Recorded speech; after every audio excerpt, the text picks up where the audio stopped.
السلام عليكم، ازيكم يا جماعه؟ عاملين ايه؟ يا رب ان شاء الله كلكم تكونوا بخير وقادرين تواجهوا الحياه. فيديو النهارده من اكتر الفيديوهات العزيزه على قلبي، واللي ان شاء الله تطلعوا منها بافاده كبيره قوي، لان انا هقول فيها معظم النصايح اللي بجد لو كنت اعرفها من زمان كان زمان شخصيتي فرقت جدا في حياتي العمليه وفي تعاملاتي مع الناس وفي علاقتي مع نفسي وكل ده. فاتمنى ان انتوا تروحوا تعملوا كده كوبايه قهوه وتستنوا وتسمعوا بتركيز حبتين، لان هي بجد نصايح يعني مش المفروض تاخدوها بالسهل كده. المهم، ان فيديو النهارده ان شاء الله بس في الاول، بس لو انتم متعرفنيش انا مين، انا نيهال السمولي، بعمل فيديو شرح حاجات مختلفه في البروجرامينج، وبنعمل تجارب حياتيه مختلفه، وبنعمل فيديوهات زي الفيديو اللي انت بتتفرج عليه ده. فلو شايف ان الكونتنت ده يكون مفيد ليك، ما تنساش تعمل لايك للفيديو ده، عشان بجد اللايكس من اكتر الحاجات المهمه بالنسبه لي، وهي اللي بترفع اصلا ريتش الفيديو. فحاجه مهمه قوي ان الفيديو بتاعي يوصل لناس اكتر اكيد. وتعملوا لي كومنتس بقى حلوه دي. والحقيقه ان انا مش هقدر مثلا اقول لكم استنوا لاخر الفيديو عشان دي هتكون اهم نصيحه، ولكن بجد الفيديو كله هيكون تجارب ليا مهمه قوي، وحاجات طلعت منها بحاجات. فبجد الحاجات دي مهمه قوي، او انا شايفاها مهمه قوي. ف شوفوا الفيديو كله. حاولت قدر المستطاع ان انا اطقم مع الستاره والكرسي وكده، فيا رب يعني ينال اعجابكم الاستوديو الصغير بتاعنا ده. وهم 20 نصيحة، فحط رقم جوه دماغك واعتبرها كده زي رسالة ليك النهاردة وانت بتتفرج على الفيديو ده. وبكتبوا لي في الكومنتس ايه هي الرساله اللي وصلتك، او ايه مش شرط بقى الرقم يعني اللي انت حطيته جوه دماغك، ايه اكتر نصيحه فعلا فادتك من الفيديو ده، عشان دي حاجه مهمه قوي بالنسبه لي. واول نقطه عايزه اكلمكم عليها هي ان انت تحب نفسك اكتر. واي نعم انا عامله فيديو كامل بيتكلم عن ازاي تحب نفسك، ايه اهميه الموضوع ده، وايه الفرق بين حب النفس والشخص الاناني، لان في ناس اصلا ما يعرفوش الفرق. يعني الشخص الاناني ده اصلا شخص مش بيحب نفسه. بس برضو حبيت افكركم ان انت لما تحب نفسك اكتر هتقدر قيمتها اكتر، وهتعرف ان هي تستحق توصل اللي هي عايزاه، وتستحق تعيش العيشه اللي انت عايزها، تستحق ان جسمك يكون صحي اكتر. مع ان انا تعبانه يعني، بس ما علينا، هنسكيب حاجه زي دي يعني الحمد لله. ان شاء الله يعني خف قريبا. المهم تستحق ان انت تكون في علاقات مريحه اكتر، تستحق يعني تعيش عيشة افضل من اللي انت فيها دي اكيد. واهم حاجة بتعملها فيك حب الذات، ان انت مش بتقارن نفسك بحد، مركز مع نفسك، بتقارن نفسك بيها دلوقتي وقبل كده، مع ادراكي بالوسط المحيط. يعني مثلا انا هركز في البروجرامينج وهركز على نفسي وهركز ازاي اطور منها في كل حاجة، في العادات بقى بتاعتي، في المذاكرة، اخلاقي، وفي كل حاجة هطور منها قدر المستطاع. مش بقارن نفسي بغيري، ولكن انا عندي علم انا فين في المجال. مثلا يعني انا عندي علم اخلاقي واصله لفين، فمثلا انا في المجال والله لقيت نفسي لسه مبتدئه، فانا خلاص عرفت ازاي الرود ماب اللي الناس مشيت عليها والكلام ده. بس انا خلاص، نهال انت مثلا كنت بتذاكري زمان 4 ساعات، دلوقتي بتذاكري 6. مش بروح بقى اشوف الناس وصلت لايه او بتذاكر كام ساعه او ايا كان، لا انا مع نفسي بقارنها بنفسي، ولكن اعرف برضو انا واقفه فين.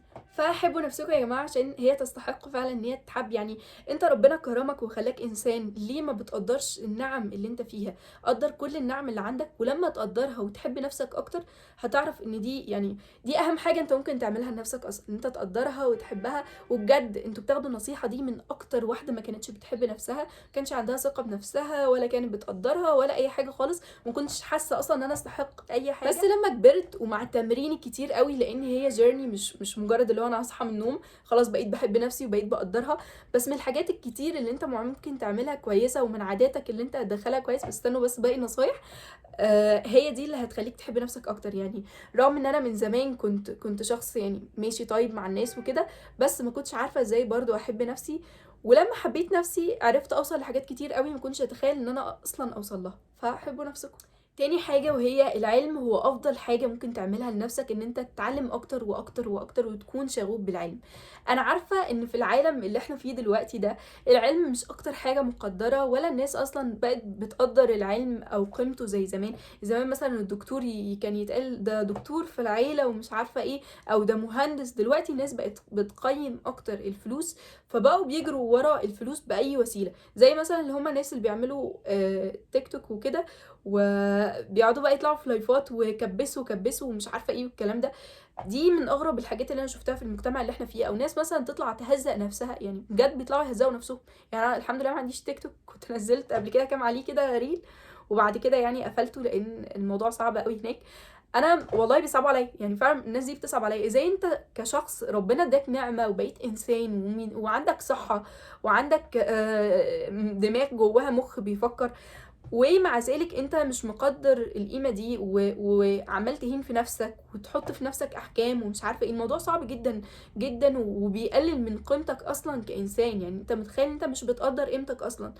فالعلم حاجة مهمة جدا جدا جدا، والفلوس هي مجرد وسيلة نمشي بيها في الحياة، وهي حاجة مهمة جدا أنا عارفة، بس مش هي دي الغاية. يعني مش غايتنا إن احنا يبقى معانا فلوس كتير. أنا كان يهال نفسي يبقى معايا فلوس كتير جدا بس عشان أساعد بيها، مش عشان أنا يعني ما عنديش رغبات كتير يعني إن أنا أجيبها في الحياة أو كده.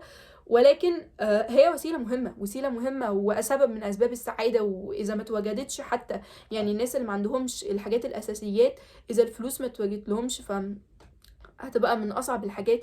ولكن مش عايزين ننسى قيمة العلم. يعني انا مش جاية اقلل من قيمة ان احنا نكون فلوس اللي ممكن تكونها بعلمك عادي جدا وبخبرتك وبشغلك وبتعبك، بس شغل حقيقي، شغل يعني يستحق. وده الكلام ده من وجهة نظري، مع احترامي لكل الناس اللي يعني مش عارفه مع احترامي ولا مش مع احترامي. انا اسفه يا جماعه بجد. يعني لو حد بيتفرج عليا بيعمل تيك توك وكده فيعني انا مش عارفه برضه انا اسفه ولا لا. يعني انتوا بجد مش مقدرين قيمه نفسكم. المهم، انا عارفه برضو يعني عايزين نتكلم برضو عن نقطه تانية، اللي هي لو انت اتولدت غني او لو انت اتولدتي بنت جميله قوي، الحاجات دي انتوا ما اشتغلتوش على نفسكم فيها. فحاول تشتغل او تاخد قيمتك من الحاجات اللي بتشتغل على نفسك فيها، مش الحاجات اللي مولود بيها. يعني في حاجات مولودين بيها هي نعم، بس خلاص بقى هي خلاص هي بقت نعمه عندي، انا المفروض ان انا احافظ عليها واشتغل على نفسي في الحاجات اللي انا املكها، زي العلم وزي ان انت تزود خبرتك. وبس مش العلم، يعني برضو مش العلم بس اللي هو العلم بتاع المجال بتاعنا وبس، لا، انا هتعلم اصلا ازاي اكون مبسوط وسعيد، وهقرا عن الكلام ده. اتعلم ازاي ادخل اخلاق جديده غير اخلاقي وابدلها. اتعلم ازاي ادخل عادات جديده جوه حياتي تخليني شخص افضل. سوري على كلامي، انا اصلا والله يعني تعبانه، فاتمنى يكون صوتي مش اوحش حاجه بالنسبه لكم. واتمنى ان انتوا يعني تتقبلوا برضو النصايح اللي انا بقولها لكم دي، عشان هي بالنسبه لي مهمه قوي، واتمنى ان احنا نعمل بيها برضو. ايه كميه اتمنى دي؟ انا اسفه يا جماعه. فحاول ان انت تقوي نفسك في العلم قدر المستطاع وتشتغل على نفسك عشان تقدر توصل اللي انت عاوزه. وصدقني العلم بيديك قيمه في المجتمع اللي انت فيه، وبيديك تقدير من الناس. هي قيمه، هي تقدير بس ما علينا. وبيديك فلوس، يعني انت لما تتعلم هتاخد فلوس برضو، بس بشكل محترم وبطريقه افضل بكتير قوي من ان انت تهين نفسك اصلا كانسان. تالت نصيحة، أحسن وقت تعمل فيه أي حاجة هو دلوقتي. التسويف هو أسوأ حاجة ممكن تعملها لنفسك، والتسويف أصلا مش من صفات المؤمنين، فهو مش من صفاتنا، ده حاجة من الشيطان. فما تحاولش أبدا تسوف. أنا يعني اللي عايزين حجج ومبررات لأي حاجة، أنت تعرف تلاقي لها حجج ومبررات قدر المستطاع، ولكن لا تلومن إلا نفسك. يعني ليست المطالب بالتمني، وده بجد أنت في حياة ولازم تتعب فيها، فلا جدال في حاجة زي دي. فالحجج مفيش أسهل منها. يعني مثلا إيه، والتسويف برضو بقى بيجي لنا كلنا. يعني انت ما تفكرش ان هو بيجي لك لوحدك، لا، ده بيجي لنا كلنا. مثلا انا قبل ما اعمل الفيديو ده اخترعت 1000 حجه. قلت خلاص لا، انت تعبانه ولسه معلقه محاليل، صوتك يبقى مش حلو. قبل ما ابتدي عشان انت تعبانه، يعني قبل ما ابتدي كونتنت اصلا قعدت اقول لا مش معايا تولز. طب خلاص لما يبقى معايا فلوس ان انا اجيب تولز. طيب خلاص ما تروحيش الشغل النهارده عشان انت تعبانه، ما تعمليش مش عارفه ايه. بصوا اشتغلوا طول ما انتوا بصحتكم بجد، لان يعني الصحه حاجه مهمه قوي. فاشتغل قدر المستطاع طول ما انت بصحتك، لان انت مش عارف بكره هتبقى تعبان او لا، بكره هيبقى عندك وقت او لا. فحاول قدر المستطاع تبتدي دلوقتي، هو ده احسن وقت بجد. واكتر حاجه في موضوع الحجج ده، يعني ما عادش بالنسبه لي اي حاجه ممكن تكون حجه. اخواتنا في فلسطين واللي بيحصل فيهم، يعني انا كنت شفت قبل كده شات، مش عارفه كان اللي هو المراسل الاعلامي ده معتز ولا مين اللي كان منزله، بس كان واحده يعني بتقول للمحافظ بتاعهم ان التليفون بتاعها اتكسر، فهي دلوقتي تدخل من تليفون حد وعايزه ان هو يدخلها الجروب بتاع الحفظ بتاع القران تاني علشان تلحق تبقى معاهم تاني. البيت بتاعها انهدم، التليفون بتاعها اتكسر، وبتشوف ازاي وهم اصلا في حرب وفي حاجات كتير جدا وفي اسباب كتيره قوي تخليها توقف كل حاجه، ولكن هي برضو باصه على السعي والحاجات اللي في ايديها. فحاول تكون، يعني احنا عايزين نتعلم منهم، يعني بجد عايزين نتعلم منهم ازاي نكون اقوياء اكتر ايمانيا واقوياء نفسيا. اصلا الناس دي اهلها بتموت قدامها، يعني خلاص المال والبنون زينة الحياة الدنيا، والناس دي ولادها كده بيموتوا قدام عينيهم، بيستغنوا عن عيلتهم كاملة، عارفين ان هم رايحين فين. طبعا الموضوع بيكون مؤلم لا جدال عن حاجة زي دي، ولكن هم عارفين ان هم استشهدوا يعني، ودي طبعا افضل حاجة. يعني اتمنى ان احنا نكون زيهم، اتمنى ان احنا نكون اقوياء زيهم. فلما بلاقي مثلا نفسي تعبانه، انت اكيد مش تعبانه زي الناس اللي اتقطع رجله، واللي يعني بعد الشر واللي حصل لهم ظروف بقى اصعب من ظروفك مليون مره.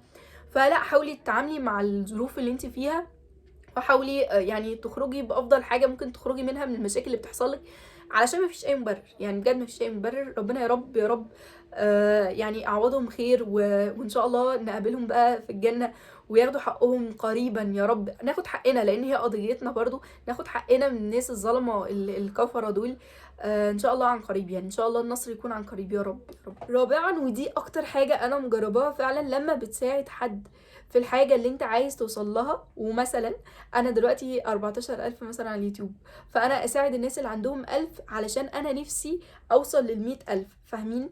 يعني فاهمين السايكل ماشيه ازاي؟ ساعد باللي تقدر عليه. انا بس ده مجرد مثال يعني. ساعد باللي تقدر عليه، صدقني ربنا هيكرمك. يعني انا عايزه اذاكر او علمي يزيد، اساعد بالعلم اللي عندي وابتدي ان انا انشره للناس اللي اقل مني في العلم. كذلك بقى في اي حاجه، عايزه اخلاقي تكون احسن، ادي لحد مثلا، ادي لحد اخلاق. ما علينا. خامس نصيحه معانا، كون انسان ايجابي. ارجوكم بلاش تبقوا ناس متشائمه، لان اولا انت لما بتبقى انسان متشائم بتصدر طاقه وحشه للناس. يعني بجد الناس المتشائمه انا مش بحب اتعامل معاهم. الناس دي ما بتدخلش حياتي، ما بقدرش اتعامل معاهم، لان هم دايما شايفين الحاجات وحشه. خلاص ان هم حرفيا قرروا يبصوا على نص الكوبايه الفاضي.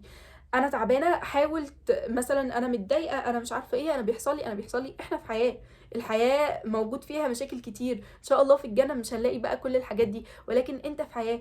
بس ما تقررش بقى تبص على كل مشاكلك ان هي اخر حاجه في الدنيا ومش عارفه ايه. حاول على الاقل لو ما فيش اي حاجه بقى حلوه موجوده في حياتك، حاول تشوف ازاي تتعامل مع الحاجات دي عشان تحسن منها.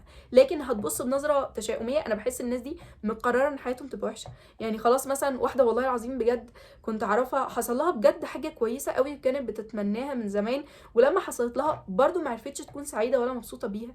فانت لو تشائمت خلاص انت مقرر ان حياتك هتمشي على الريتم ده. لكن لو تفائلت، الرسول عليه الصلاه والسلام قال لنا تفائلوا بالخير تجدوه. فخلاص على الاقل يا سيدي لو انت برضو بيحصل لك مشاكل هتكون عايش مبسوط بس، او هتكون عايش راضي سعيد. مش هتدخل التشاؤم على الناس ولا على نفسك، لان انت كده ولا عارف تتعامل مع نفسك ولا عارف تتعامل مع الناس، والناس مش هتحبك. الناس ما بتحبش الشخص المتشائم ابدا، مش الشخص اللي عنده مشاكل.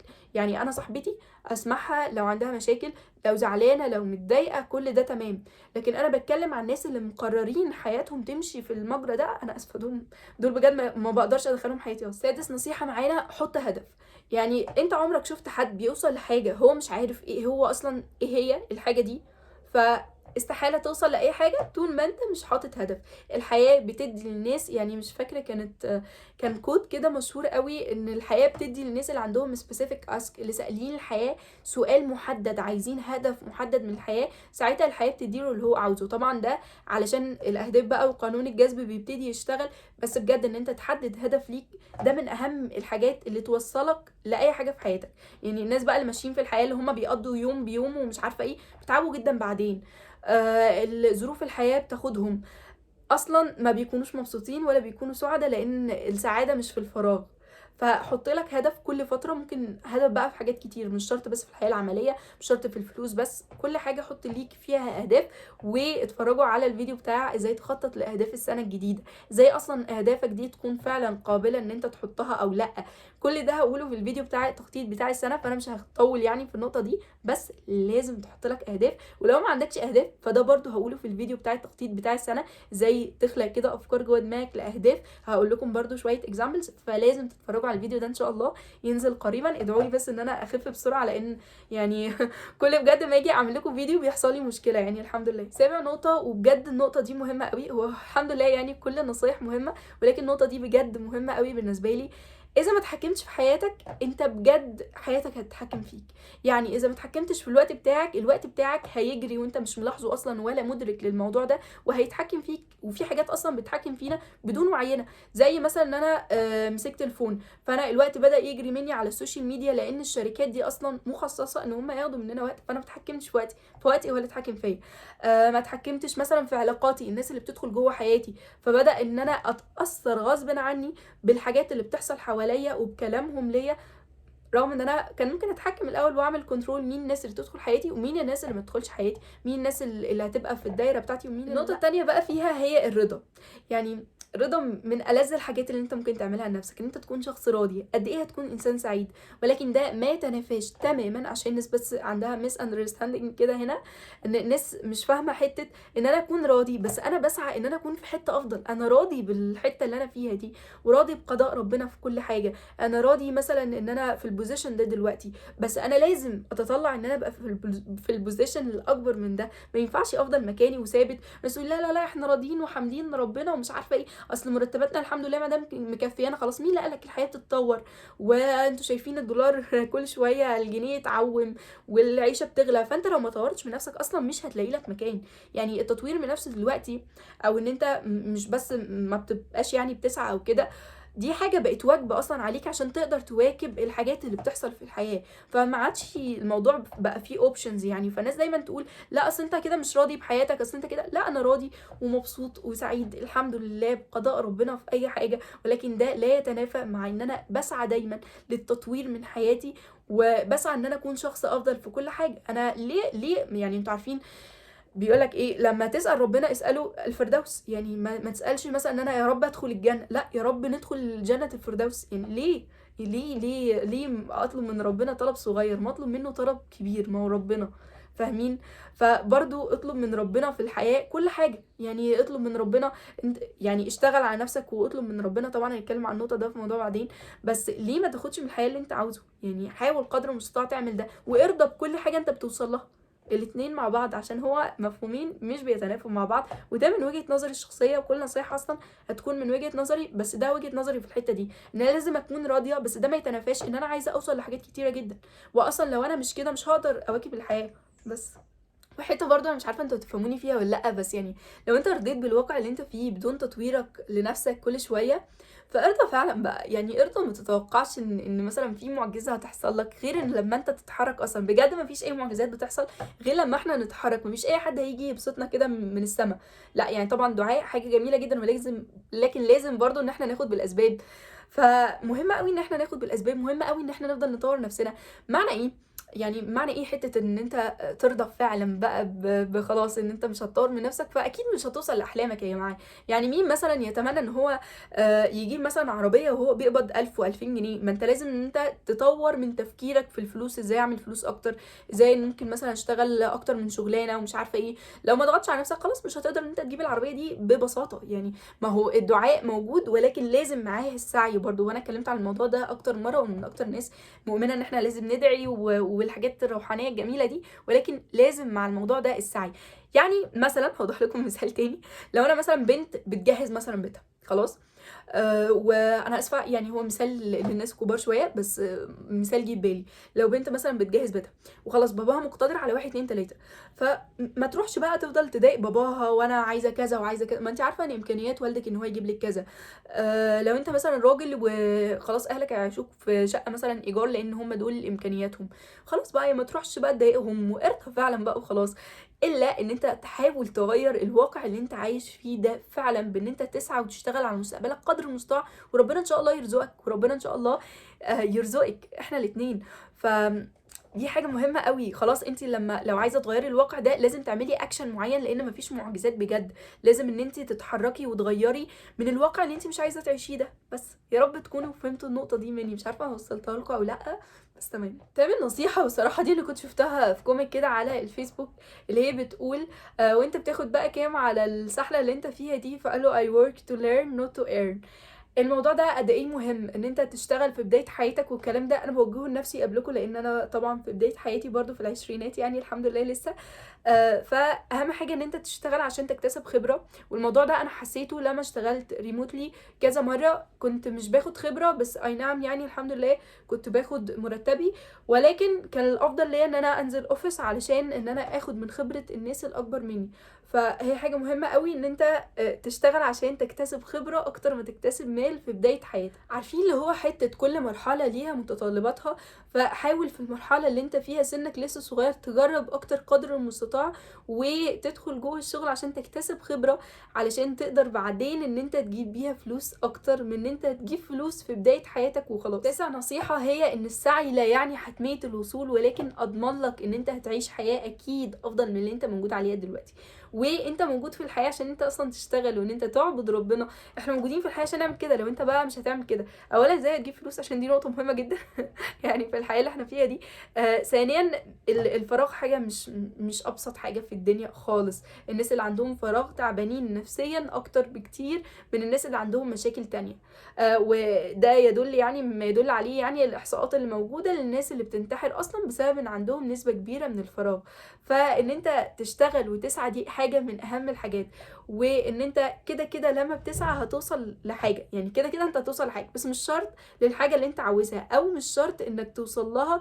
يعني مثلا انا عايزه اوصل ان انا ابقى 100,000 على اليوتيوب، فبما اني وصلت ل 14 فانا كده وصلت ل 14% من الهدف بتاعي. فالسعي ممكن يكون بتاعي ممكن يكون ما يكونش كان كافي اصلا، فانا هجدد في الخطط بتاعتي وهطور منها تاني، بس على الاقل انا وصلت لجزء من اللي انا عايزه اوصل له. فاهمين؟ وده اصلا حاجه برضو في تحقيق الاهداف اللي احنا هنتكلم عنه في الفيديو بتاع تحقيق الاهداف، ان انت اللي هي تكون قياسيه اكتر، ان اهدافك تكون ذكيه، علشان كده لازم تكون او تعرف ان انت تقيسها يعني. فمهم قوي ان انت تسعى وتخطط، وما اضمنلكش زي ما قلت لك ان انت هتوصل، بس اللي اضمنه لك ان انت هتوصل لحاجه افضل من اللي انت عليها دلوقتي. عايش النقطة، تخيل ان انت عايش احلامك، تخيل كل حاجة انت نفسك فيها ان انت محققها. ويا سلام بقى ورقة وقلم كده وتكتبهم في ورقة وتبتدي تتخيل فعلا كل يوم الصبح كده تعمل مديتيشن وتبتدي تتخيل نفسك انك محقق الحاجات دي. نفسي في عربية، فانا بتخيل ان انا عندي عربية وبتخيل ان انا بركبها ومتخيل كل حاجة فيها. وهقول لكم دلوقتي الميكانيزم بتاع الموضوع ده بيمشي ازاي، لان الناس بتقف عند هنا. يعني انا عارفة انها حاجة كليشيه قوي ان حد يقول لك تخيل ان انت وصلت لكذا ومش عارفة ايه وقد ايه ان قانون الجذب، بس دي حقيقه والله بجد حقيقه. تخيل ان انت الحاجه اللي انت عايز تعيشها دي انك فعلا عايشها، وصدقني هتوصل لها ان شاء الله. لو انت بتسعى وبتدعي ربنا وبتخطط وبتطور من نفسك ان شاء الله توصل لاحلامك. فتخيل قدر المستطاع. يعني الميكانيزم ده بقى ماشي ازاي؟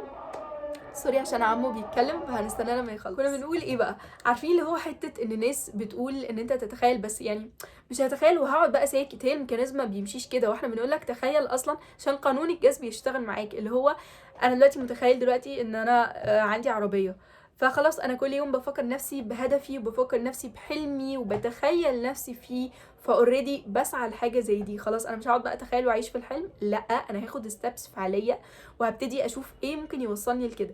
يعني مثلا انا تخيلت نفسي ان انا هطلع عمره وانا ما كانش معايا فلوس وما كانش معايا اي حاجه خالص، وكنت ساعتها سبت كمان الشغل.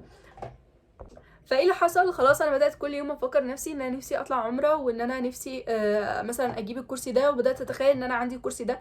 فعملت ايه؟ بدات ان انا اشتغل واعمل خطط علشان اوصل للحاجات دي واتخيل ان هي عندي. فتخيل بس بيفكرك كل شويه ان انت هتوصل للحاجه دي.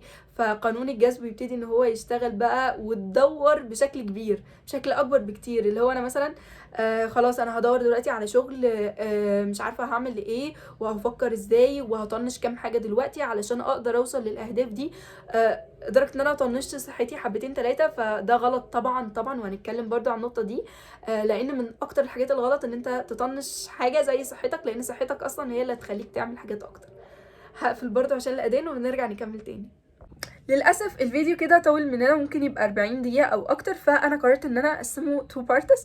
البارت الاولاني هيبقى فيه 10 نصايح بس، والبارت التاني ان شاء الله هنكمل فيه باقي النصايح، فانتظروا بارت 2. وما تنسوش تابعوني على الانستجرام، بسيب لكم اللينك في الديسكريبشن عشان بيبقى فيه تفاصيل كتيره قوي عشان ما تفوتكمش عليه.